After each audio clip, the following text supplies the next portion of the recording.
Je voudrais tout bonnement et simplement, en ce 1er octobre, laisser la parole à Sainte Thérèse de l'Enfant Jésus. Si j'ai bien compris, Sainte Thérèse de l'Enfant Jésus est docteur de l'Église. Et si Thérèse est docteur de l'Église, c'est que sa parole est une parole qui peut nous soigner. Car je crois que la maladie d'aujourd'hui, c'est la maladie de l'âme. Cette partie la plus intime de notre être qui nous permet d'assumer tout ce que la vie nous donne de vivre. Si mon âme est malade, tout le restant de ma carcasse est aussi bien malade. Alors, comme première parole de Thérèse, je reprends la parole de Thérèse le jour de sa première communion. Peut-être qu'ainsi aujourd'hui, vous et moi, nous ferons une communion plus juste. Qu'il fut doux le premier baiser de Jésus à mon âme lors de ma première communion. Ce fut un baiser d'amour. Je me sentais aimé et je disais aussi « Je vous aime, je me donne à vous pour toujours ». Ce n'est pas un reproche, mes frères et mes sœurs, mais c'est une constatation.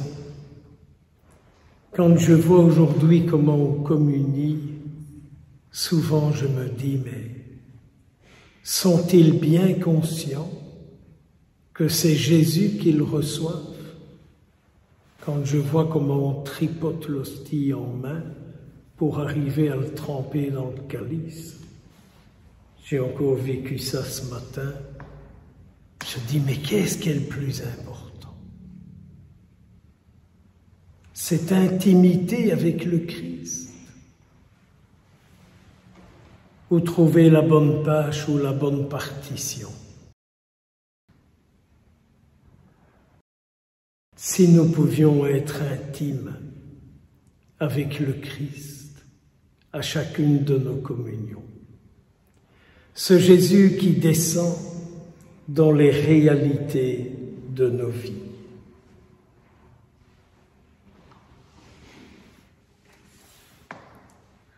Thérèse invite aussi à prier le Sacré-Cœur, à prier le cœur de Jésus.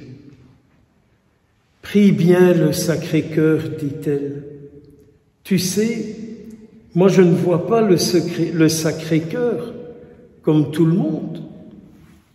Je pense que le cœur de mon époux est à moi seul, comme le mien est à lui seul. Et je lui parle alors dans la solitude à ce délicieux cœur. Je lui parle à ce délicieux cœur.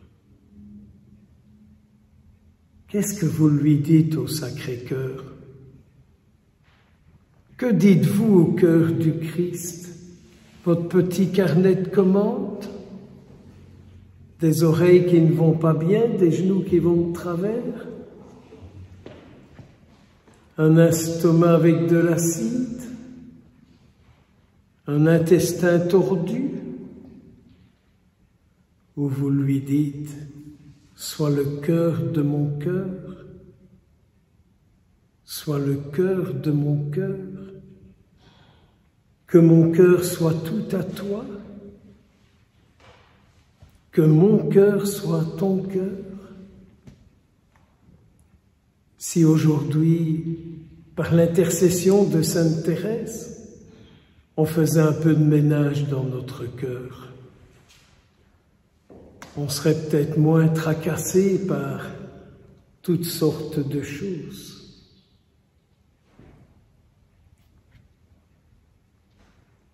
Quand je vois encore aujourd'hui combien on est si peu respectueux de la présence de notre Seigneur dans le tabernacle.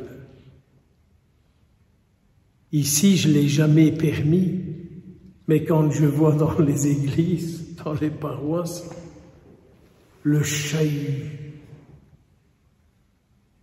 je ne pensais pas qu'il y avait encore autant de marchés organisés.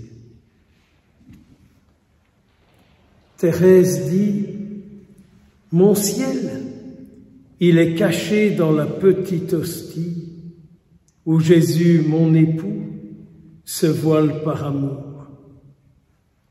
À ce foyer divin, je vais puiser la vie.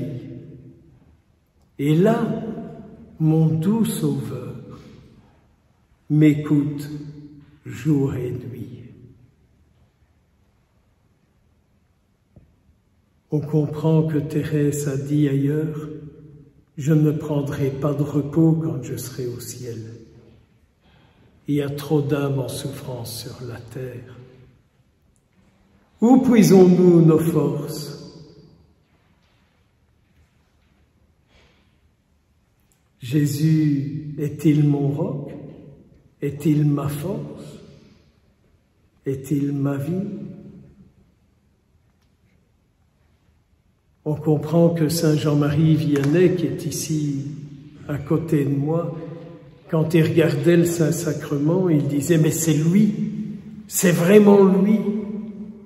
Il est là, il est bien là. » Voilà pourquoi tant de fois, je suis triste de voir qu'on récite le chapelet devant Jésus exposé. Y a-t-il pas mieux à faire? Y a-t-il pas mieux à faire, à dire? À ouvrir son cœur, à ouvrir son corps, à ouvrir son esprit au Seigneur Jésus, présent dans la Sainte Hostie. Dans un de ses poèmes, elle disait encore « J'ai besoin d'un cœur brûlant de tendresse, restant mon appui sans aucun retour, aimant tout en moi, même ma faiblesse, ne me quittant pas la nuit et le jour. Ah, le cœur aimant du Christ, ne me quitte pas, ne vous quitte pas, ni le jour, ni la nuit. Le cœur aimant du Christ ne nous abandonne pas. Peu importe nos actions, peu importe les lieux, peu importe nos pensées, peu importe nos bavardages, peu importe notre état. L'amour du Christ jamais ne nous quitte.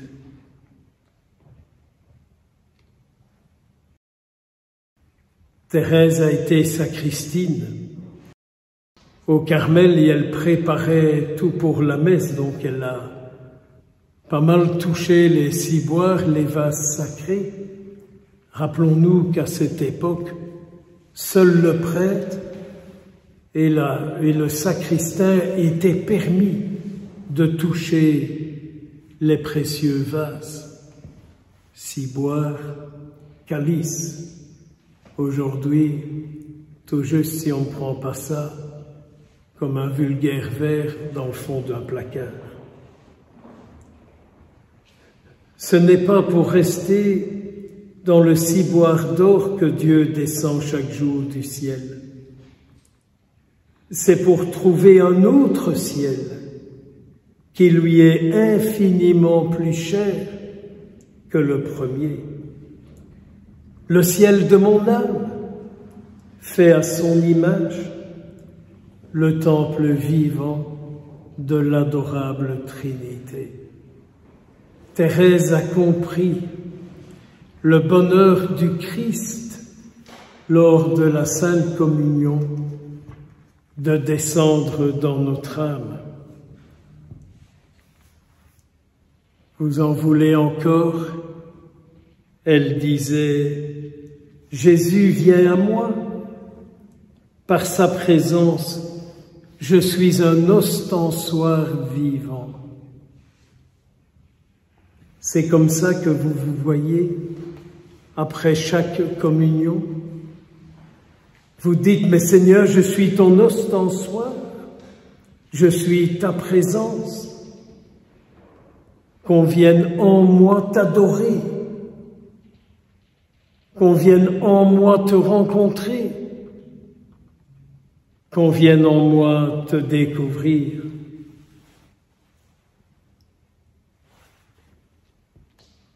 Ô Vierge Marie, c'est toi ma douce étoile qui me donne Jésus et qui m'unit à lui. J'aimerais tant continuer à vous citer des paroles de Thérèse pour que vous deveniez, que nous devenions de plus en plus la sainte présence du Christ. Ce serait quand même beau et merveilleux le jour où on dira sur les chrétiens, ils sont présence de Jésus-Christ. Au lieu de dire, ils vont à la messe, mais, ils vont à la messe, mais,